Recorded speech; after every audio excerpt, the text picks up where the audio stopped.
Getty, Queens, New York, between the lustrous gold BB chain, the pungent billows of marijuana smoke pouring from a plus-size blunt, and my reflection gazing back at me in his purple-lensed aviator shades, it's proving rather difficult to concentrate in the presence of Big Boy. We are sitting across from one another in his trailer at the Meadows Music and Arts Festival, a music fest held a stone's throw from the far less electrifying activity over at Citi Field in Queens, New York City.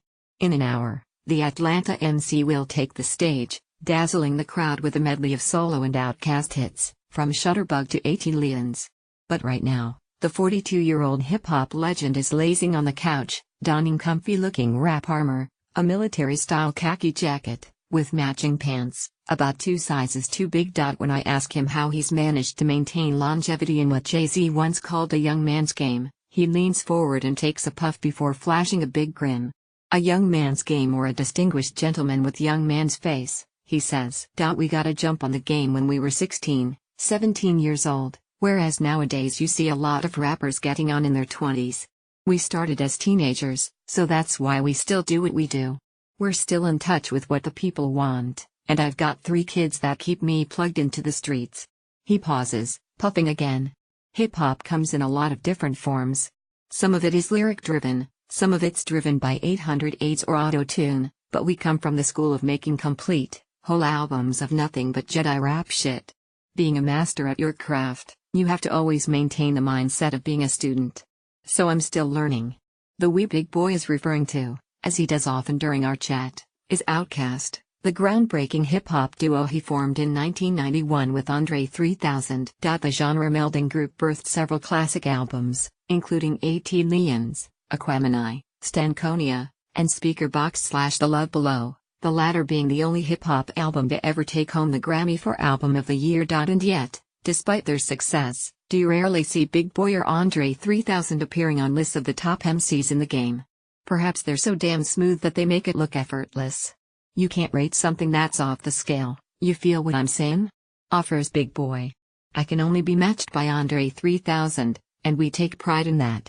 It's not cockiness or nothing like that. Check the numbers, check the paperwork, check the scoreboard, check the catalog. I'm like the boogeyman, people don't acknowledge something that they fear. But there's no competition for me. I'm only competing against myself, he continues. So whenever these fan lists come out, it means nothing to me. Check the tape. We won Album of the Year. No hip-hop artist has ever done that. We went diamond, several Grammys, every Moon Man, bets. We done clean the closet, and the music speaks for itself, to be here 20+ years and still rockin' 2-3 generations of people. Outkast abruptly split in late 2006. Following the release of their film musical Idlewild. But the longtime pals reunited for a globe-trotting tour in 2014 to commemorate the 20th anniversary of their debut album Southern Playlist to Cadillac Music.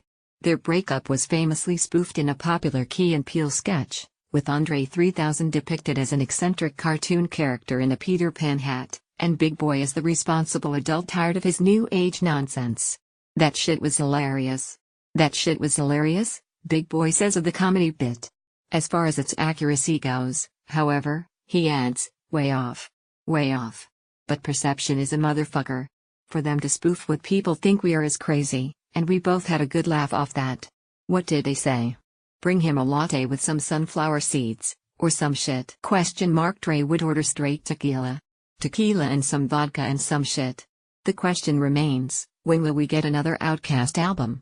The answer, it seems, is up to Andre 3000. And a higher power. You've gotta talk to Jesus, man. You've gotta talk to Jesus, says Big Boy. I'm always open. I'm always open. So when plans and stars align one day? You never know.